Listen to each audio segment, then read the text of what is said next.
कृष्ण तुझे लाखों प्रणाम, अब तो दर्शन दे।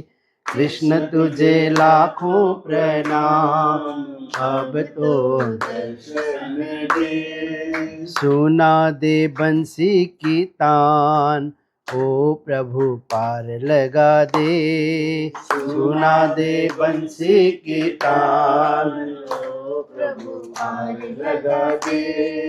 कृष्ण तुझे लाखों प्रणाम, अब तो दर्शन दे। कृष्ण तुझे लाखों प्रणाम, अब तो दर्शन दे। यह विश्व सारा तेरा खिलौना, तेरा खिलौना। यह विश्व सारा तेरा खिलौना, तेरा खिलौना। अपने भक्तों को भूल मत जाना, भूल मत जाना। अपने भक्तों को भूल मत जाना, भूल मत जाना। करते हैं निस दिन ध्यान, ओ प्रभु पार लगा दे। करते हैं निस दिन ध्यान, ओ प्रभु पार लगा दे। कृष्ण तुझे लाखों प्रणाम, अब तो दर्शन दे। कृष्ण तुझे लाखों प्रणाम, अब तो दर्शन दे। हम है अनाथ प्रभु तुम मुक्तिदाता, तुम मुक्तिदाता। हम है अनाथ प्रभु तुम मुक्तिदाता, तुम मुक्तिदाता। सारे जग के भाग्य विदाता, भाग्य विदाता। सारे जग के भाग्य विदाता, भाग्य विदाता। बारंबार तुझको प्रणाम, ओ प्रभु पार लगा दे। बारंबार तुझको प्रणाम, ओ प्रभु पार लगा दे। कृष्ण तुझे लाखों प्रणाम, अब तो दर्शन दे। कृष्ण तुझे लाखों प्रणाम, अब तो दर्शन दे। सारे जग की आशा छोड़ के, आशा छोड़ के। सारे जग की आशा छोड़ के, आशा छोड़ के। नाता हमने तुम संग जोड़ के, तुम संग जोड़ के। नाता हमने तुम संग जोड़ के, तुम संग जोड़ के। सुन लो अब मेरी पुकार, ओ प्रभु पार लगा दे। सुन लो अब मेरी पुकार, ओ प्रभु पार लगा दे। कृष्ण तुझे लाखों प्रणाम, अब तो दर्शन दे।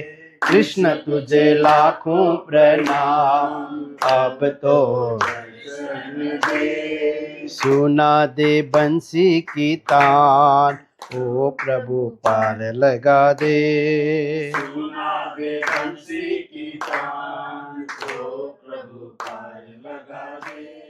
तू मिटाना चाहे जीवन की तृष्णा, सुबह शाम बोल बंदे कृष्ण कृष्ण कृष्ण।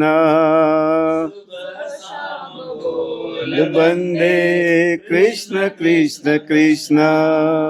जो तू मिटाना चाहे जीवन की तृष्णा, जो तू मिटाना चाहे जीवन की तृष्णा, सुबह शाम बोल बंदे कृष्ण कृष्ण कृष्ण। सुबह शाम बोल बंदे कृष्ण कृष्ण कृष्ण। कृष्ण नाम पावन पावन, कृष्ण नाम प्यारा प्यारा। कृष्ण नाम पावन पावन, कृष्ण नाम प्यारा प्यारा जो न गाए कृष्णा कृष्णा, जग में वो हारा हारा। जो न गाए कृष्णा कृष्णा, जग में वो हारा हारा। मन का मिटे अंधियारा, बोल कृष्ण कृष्णा।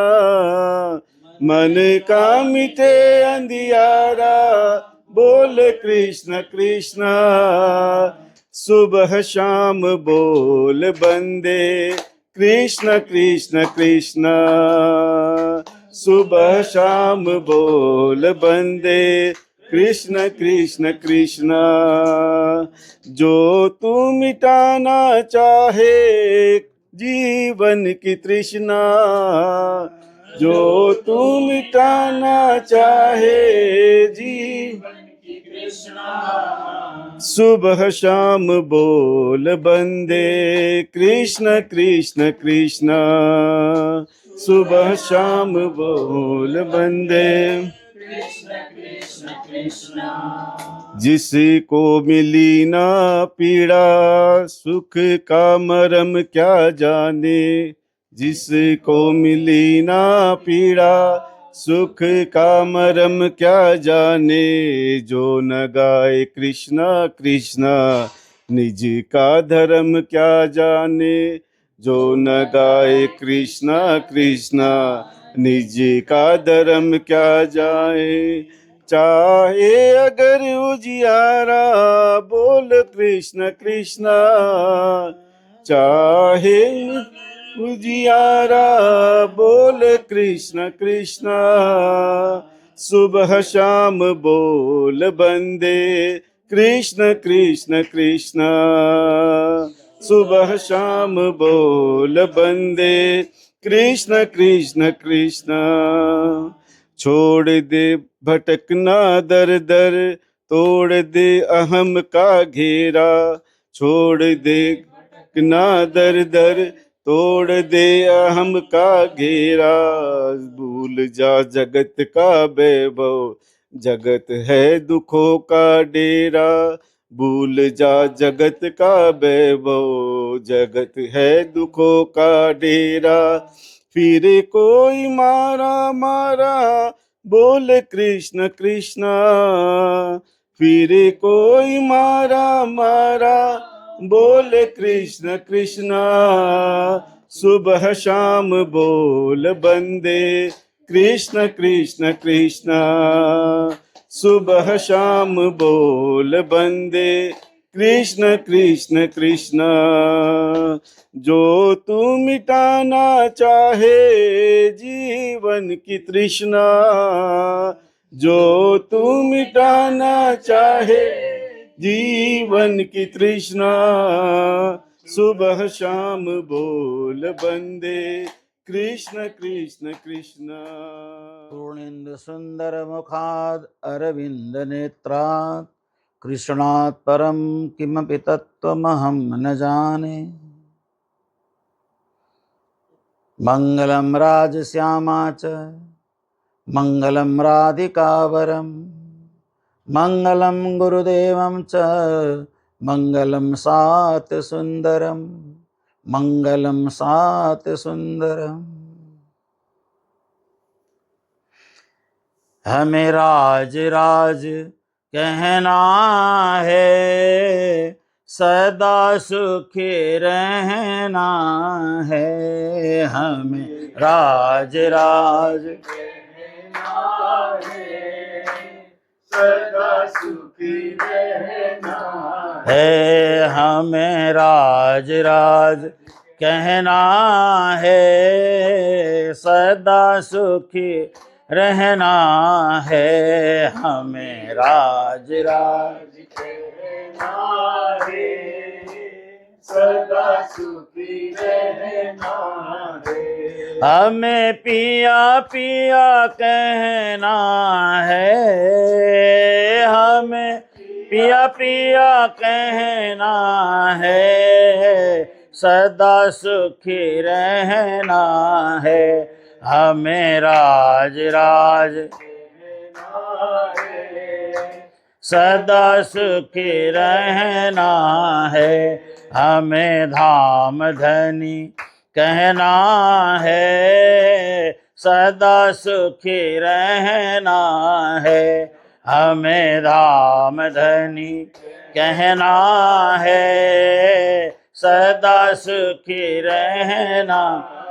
ए हमें पिया पिया कहना है, हमें पिया पिया कहना है, सदा सुखी रहना है।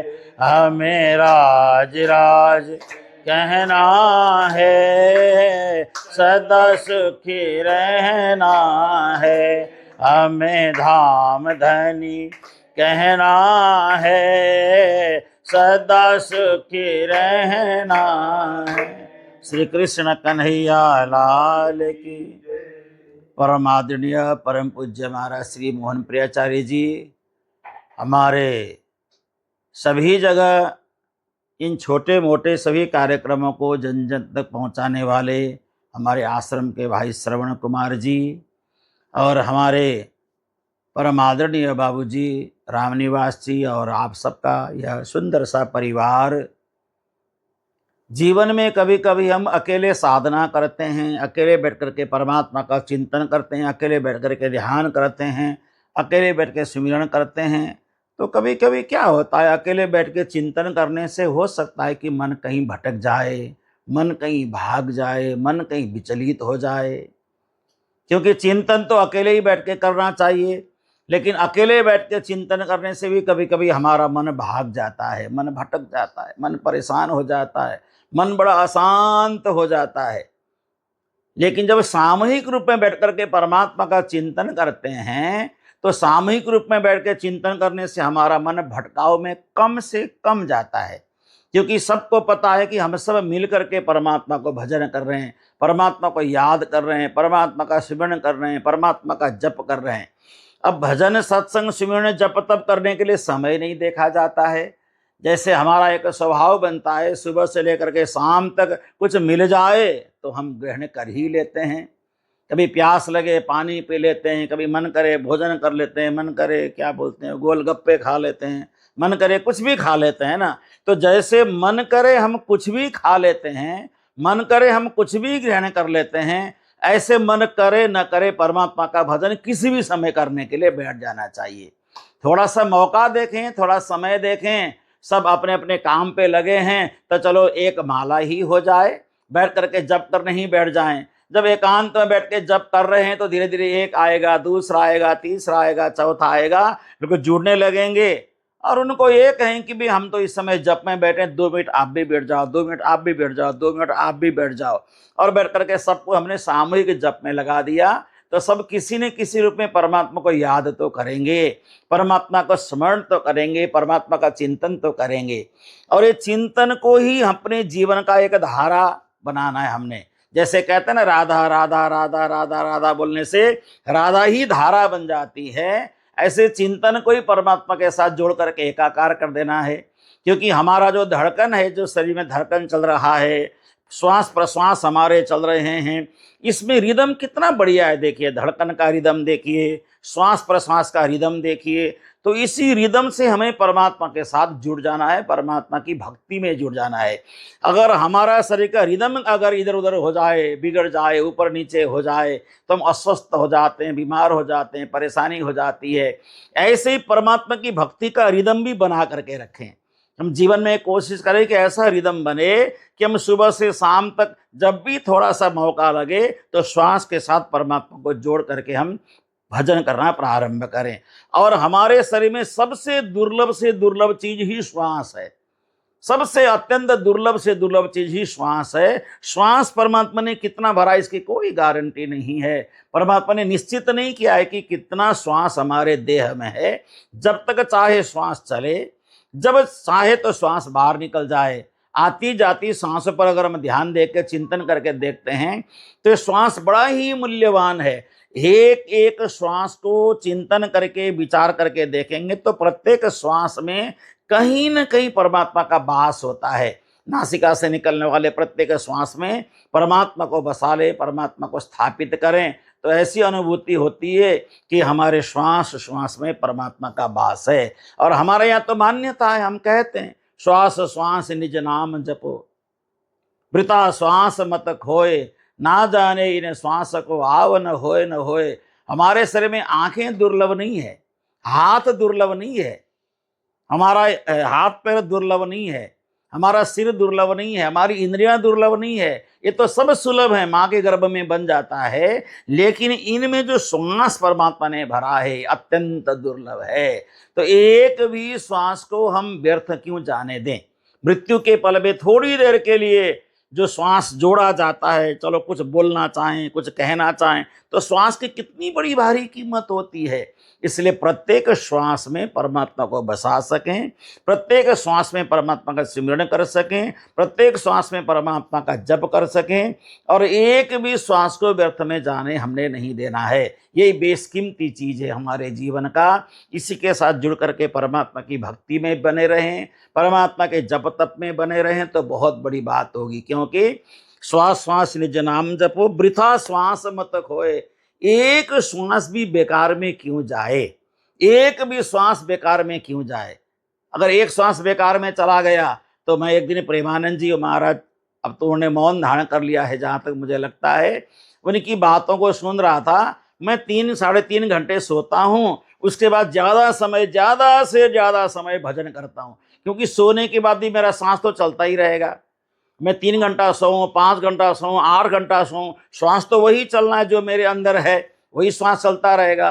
तो मैं उसी श्वास को ज़्यादा न सो करके राधा जी के भजन में या परमात्मा के स्मरण में लगाता हूँ, ताकि मेरा श्वास कोई बेकार न चला जाए, व्यर्थ में न चला जाए। इसलिए हर श्वास में परमात्मा को भजना है।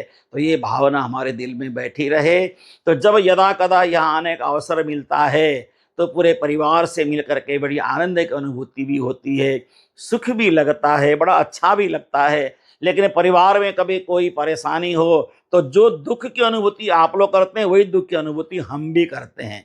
क्योंकि गुरुजी मंगलदास जी ने एक बट वृक्ष बना रखा है। बट वृक्ष के रूप में साधु को जोड़ा, संतों को जोड़ा, महात्माओं को जोड़ा, गृहस्थी को जोड़ा, सबको जोड़ा गुरु महाराज ने। लेकिन सबको जोड़ने के बाद रूप एक ही बन जाता है ना, तद्रूप बन जाता है, एक ही स्वरूप में आ जाता है।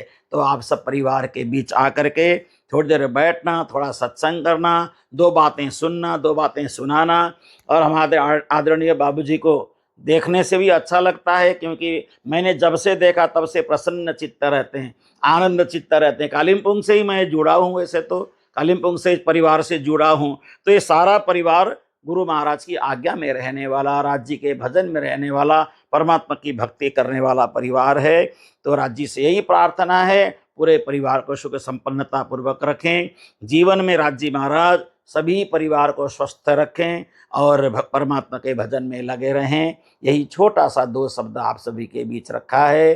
अपूज्य महाराज श्री मोहन प्रियाचार्य जी आप सभी को छोटा सा आशीर्वाद प्रदान करेंगे। श्री कृष्ण कन्हैया लाल की, श्री सद्गुरु महाराज की। खण्डमण्डलाकारं व्याप्तं येन चराचरं तत्पदं दर्शितं येन तस्मै श्रीगुरवे नमः। मंगल कृष्ण प्रणाम है, मंगल धर्म प्रकाश, मंगल सुंदर साथ है, मंगल धाम उजास। मंगल सुंदर साथ है, मंगल धाम उजास। बोलो वृंदावन बिहारी लाल की, सदगुरु महाराज की, श्री प्राणनाथ प्यारे की। तो आज फिर से एक मिलने जुलने का और गुरु महाराज को याद करने का, धार्मिक वातावरण में बैठने का ये अवसर प्राप्त हुआ, क्योंकि ये परिवार गुरु जी से प्रारंभ से जुड़ा और उनके स्मरण को, उनके आशीर्वाद को लेकर के हमेशा आगे बढ़ता रहा। तो इस परिवार में हमारे आदरणीय चंडीगढ़ श्री कृष्ण प्रणामी निज दरबार से पधारे हुए श्री श्यामानंद जी महाराज और बाबूजी रामनिवास जी, परिवार के सभी सदस्यगण और हमारे रिकॉर्डिंग में संलग्न श्रवण जी। तो यही है कि संसार में ऐसी वाणी बोलिए मन का आपा खोए, और न को शीतल करे आपहु शीतल होए। हमारे परम हंसों ने कहा, ज्ञानियों ने कहा कि दुनिया में बोलने के लिए तो बहुत सारे शब्द हैं और शब्दों का उच्चारण हम जैसे चाहें कर सकते हैं, पर ये शब्द क्या है, इसलिए किसी ज्ञानी ने कहा कि बालक को बोली शुरू करने में 2 साल में वो बोली शुरू कर देता है, बोली सीख भी जाता है, परंतु कहाँ क्या बोलना, कैसे बोलना या न बोलना, ये सीखने के लिए पूरा जीवन लगाना पड़ता है। ऐसी चीज़ें कहीं हमने जहाँ जो बोलना है वो नहीं बोल करके कोई उल्टी बातें कर दी तो वही कलह का कारण बन सकता है, झगड़े का कारण बन सकता है। तो कहाँ क्या बोलना, कैसे बोलना, ये भी बहुत विवेक का प्रयोग करना जरूरी होता है। बिना विवेक प्रयोग किए हम बोल गए तो कहीं फंस भी जाते हैं। जैसे राजनीति करने वाले नेता लोग फंस जाते हैं ना, कोई बातें बोलते हैं तो दूसरे दिन फिर वो पूरा न्यूज़ में आ जाता है, फिर बाद में हमें खेद है, हमें खेद है, ऐसा बोलना पड़ता है। तो परमहंसों ने कहा, ज्ञानियों ने कहा, ऐसी वाणी बोलिए मन का आपा खोए। जो भी आप वाणी बोलते हैं तो मन में मैं ऐसा जो अपनापन है ना, मैं जानकार हूँ, मैं विद्वान हूँ, या मैं सेठ हूँ, साहूकार हूँ, मैं नेता हूँ, अभिनेता हूँ, जो भी है वो चीज़ को भुला करके मैं समाज का एक सदस्य हूँ और समाज को संबोधन कर रहा हूँ, इतना ही सोच करके। जैसे संत गुरुजनों में भी मैं गुरु हूँ ऐसे भाव न आए, मैं भी समाज का एक अभिन्न अंग हूँ और ये समाज के साथ मैं बातचीत कर रहा हूँ, विचार विमर्श कर रहा हूँ, अपने विचारों को प्रस्तुत कर रहा हूँ, ऐसा सोच करके वो बोलेगा तो मन में कोई अहंकार नहीं रहेगा। और न को शीतल करे, क्योंकि किसी की वाणी सुनने से मन में शीतलता आ जाए, मन में गर्मी नहीं आनी चाहिए। क्योंकि आप देखिए नेताओं के भाषण सुन करके मन में जोश आता है ना, एक प्रकार से लड़ने भिड़ने की जैसी स्थिति हो जाती है। कई लोग गाली गलौज कर रहे हैं तो हमारे दिमाग में वो बात घूमने लग जाती है, उसका असर हमारे ऊपर जल्दी हो जाता है।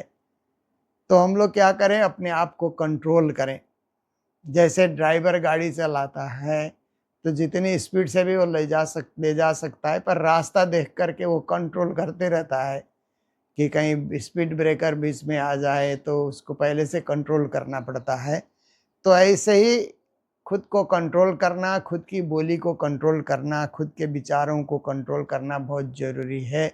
अगर कंट्रोल से कोई गाड़ी चलाता है तो आराम से 4-5 घंटे गाड़ी में बैठिए तो भी थकान का अनुभव नहीं होता है और वहाँ जा कर के आप वैसे ही कार्य कर सकते हैं जैसे घर में कर रहे हैं।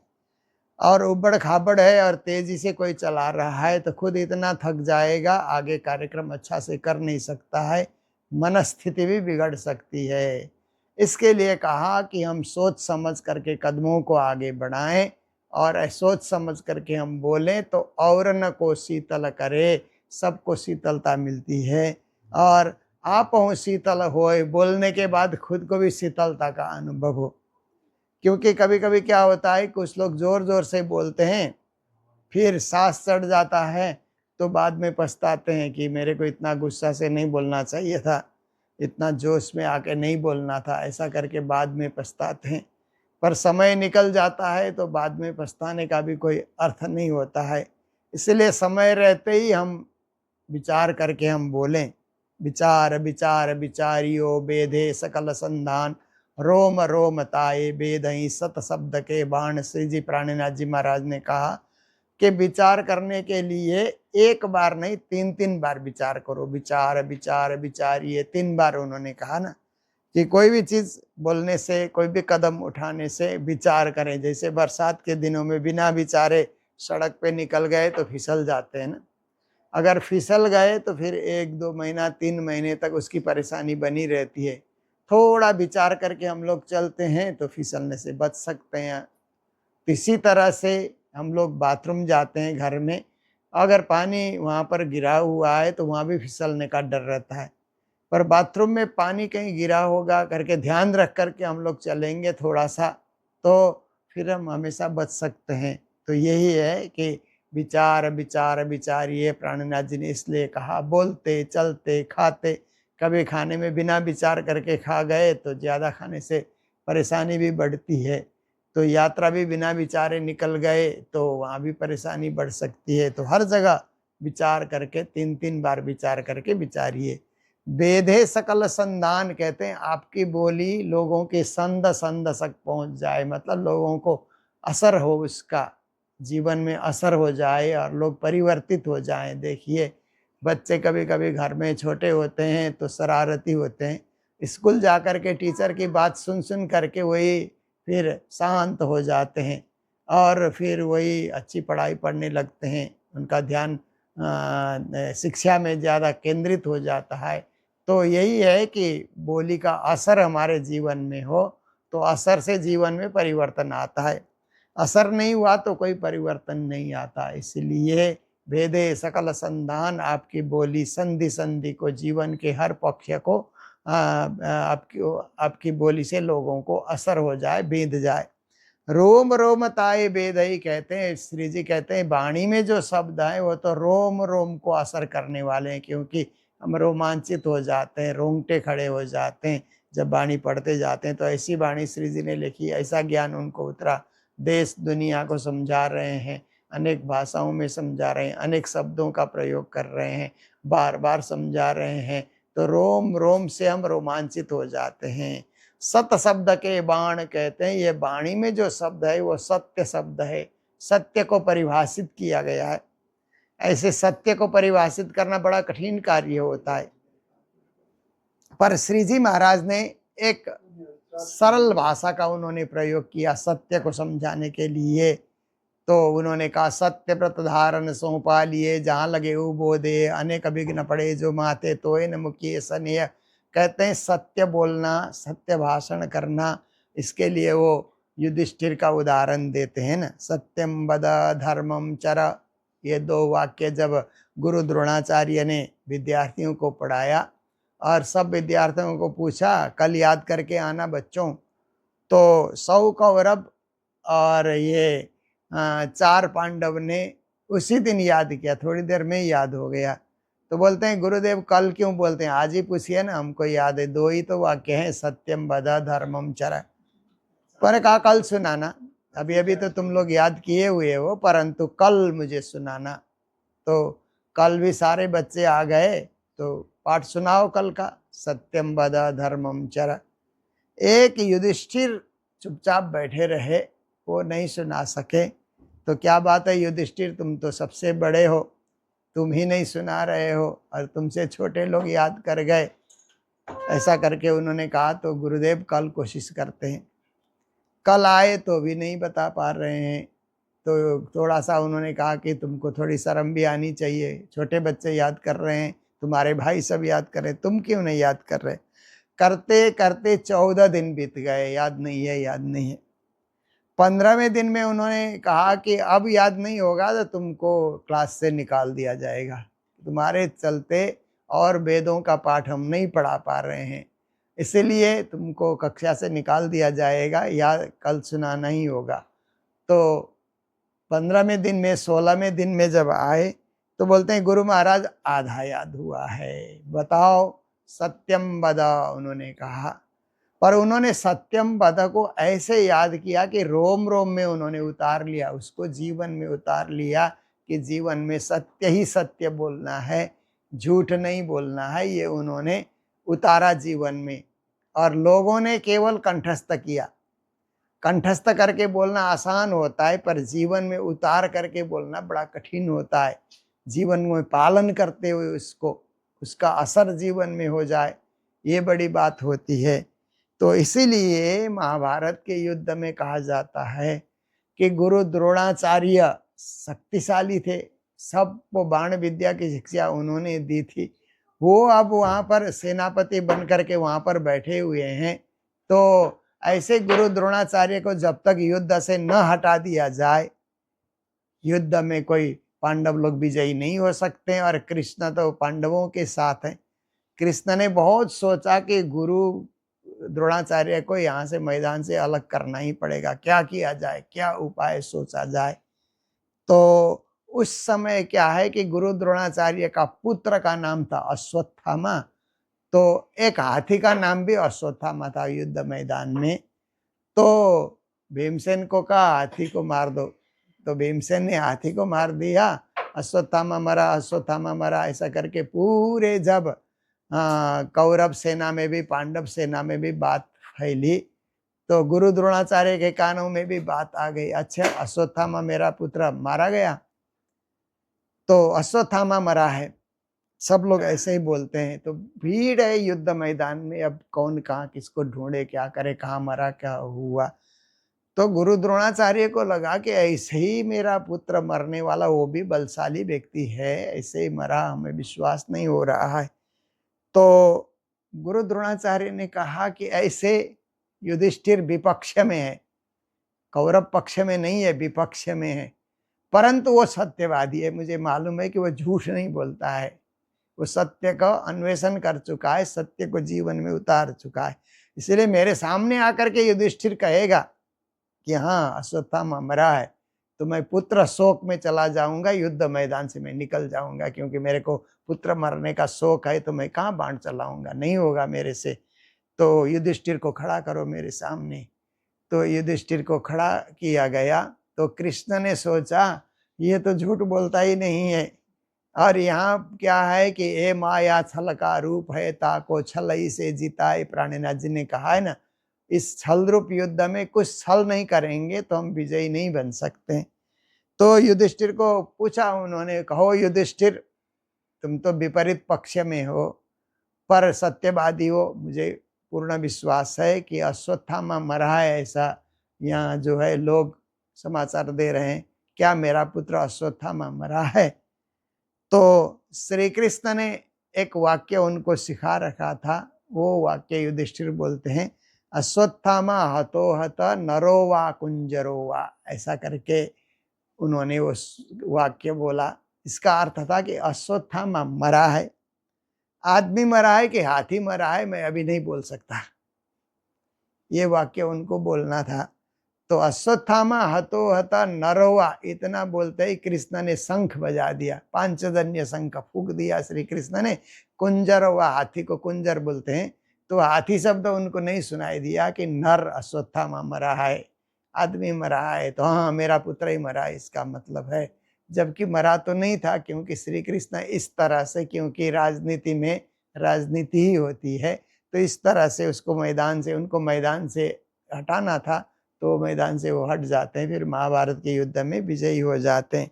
तो कहने का तात्पर्य यही है कि संसार के अंतर्गत सत्य व्रत को पालन करना बहुत कठिन कार्य भी होता है। तो कहते हैं कि युधिष्ठिर का रथ सत्य बोलने से सबका रथ जमीन में चलता था, रथ का पहिया, पर युधिष्ठिर सत्यवादी होने के कारण उनका रथ का पहिया जमीन से थोड़ा ऊपर, जैसे आजकल बोलते हैं ना कि ये जो ट्रेन इत्यादि हाई स्पीड के ट्रेन होते हैं तो चुंबक से चलते हैं, इंडिया में भी अब शुरू होने वाला है। तो वो क्या है कि लेक के ऊपर ना चल के थोड़ा चुंबक से थोड़ा ऊपर ऊपर चलता है, इसलिए उसकी स्पीड ज़्यादा होती है बताते हैं। ऐसे हाल युधिष्ठिर के रथ के थे, परंतु ये थोड़ा सा झूठ बोलने के कारण रथ का पहिया फिर जमीन में ही चलने लगा, ऐसा भी बताया जाता है। तो कहने का तात्पर्य है कि सत्य कठिन है, परंतु अभ्यास करना, धर्म भी कठिन है, धर्म के मार्ग में चलना भी बहुत कठिन है, पर अभ्यास के द्वारा और निरंतरता हम में आ जाए, कि जैसे आप देखिए कि 100% हम सत्य से नहीं जुड़ सके, पर 50 में 51% हम जुड़ गए, तो आधा से ऊपर हमारा सत्य से जुड़ाव हो गया, क्योंकि दुनिया, माया, मोह, संसार, लेन देन, व्यापार व्यवहार, हर चीज में सत्य को प्रयोग हम लोग करते रहेंगे तो कठिन भी हो जाता है। धर्म क्षेत्र में संत गुरुजन तो प्रयोग करते हैं, पर सर्वसाधारण के जीवन में बहुत कठिन कार्य है। फिर भी झूठ का पलड़ा ज्यादा न हो, सत्य का पलड़ा ज्यादा हो। हमारे जीवन के जो हिसाब किताब में सत्य का पलड़ा ज़्यादा मजबूत हो, झूठ का पलड़ा हाँ कमज़ोर हो, ऐसे सोच लेकर के हम लोग चलेंगे तो हम भी धर्मा धर्मा मानने वाले, धर्मानुरागी, सत्यानुरागी हम बन सकते हैं और आगे बढ़ सकते हैं। तो श्री प्राणनाथ जी महाराज ने कहा कि यही है कि सत्य व्रत धारण सो पालिए, जहाँ लगे उबो देहा, जब तक शरीर खड़ा है इस व्रत को धारण करते रहो। अनेक विघ्न पड़े जो माथे, क्योंकि धर्म करना, सत्यवादी बनना और अच्छे मार्ग में चलना, उसमें विघ्न बाधाएं भी आती है। विघ्न बाधाएं तो जो भी आप काम करेंगे तो कुछ न कुछ बाधाएं आती है, जैसे घर में धूल आने की तरह।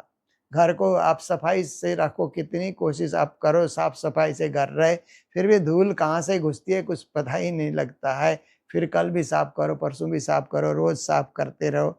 ऐसे ही हमारे जीवन में भी बाधाएं आती रहती, कुछ झंझट बाधाएं कुछ हो, फिर भी घबराना नहीं है, बाधाओं से भी जूझना है, बाधाओं से भी लड़ना है और बाधाओं से भी निवृत्त होना है। अनेक विघ्न पड़े जो माथे, तोए न मुकिए सनिया, फिर भी बाधाएं आती है, ऐसा करके धर्म नहीं छोड़ना चाहिए, सत्य नहीं छोड़ना चाहिए, सत्संग नहीं छोड़ना चाहिए, भक्ति नहीं छोड़नी चाहिए, पूजा पाठ अथवा जो भी हम कर रहे हैं, बड़े बुजुर्गों का आदर करना, सत्कार करना, ये सब धर्म के अलग अलग क्षेत्र हैं, अलग अलग विभाग हैं, पर हम लगे रहें, जीवन को इसी तरह हम सजा सकते हैं।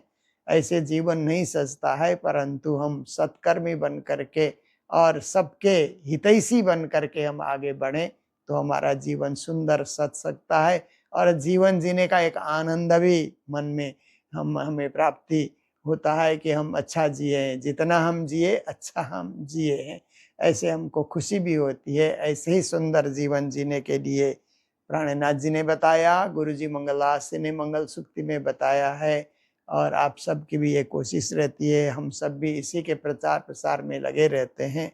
तो आज के दिन यहाँ आने का, कोलकाता में आपके घर में आने का और बाबूजी और सब परिवार के बीच बस बैठने का मौका मिला, तो कुछ सत्संग हो जाए जीवन में, छोटा मोटा भी सत्संग हो जाए, ये भाव लेकर के हम लोग बैठे। तो आज इतना ही रखते हैं, फिर कल हम लोग मंदिर में मिलेंगे, वहाँ भी सत्संग होगा और ऐसे ही अच्छे अच्छे कार्य, पुण्य कार्य, धर्म कार्य हम जीवन में करते चलें, ताकि जीवन अर्थपूर्ण बन जाए, भावपूर्ण बन जाए, भक्तिपूर्ण बन जाए।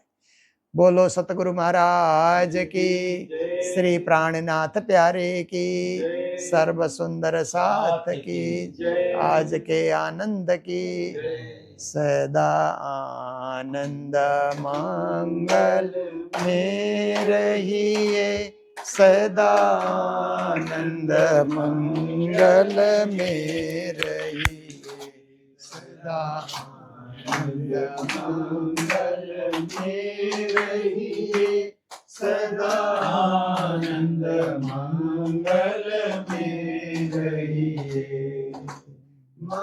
महाप्रसाद और चरणामृत, महाप्रसाद और चरणामृत, ये सुख साथ ही में पाइए, बाला ये सुख साथ ही में पाइए, सदा आनंद मंगल में रहिए, सदा आनंद मंगल में रहिए।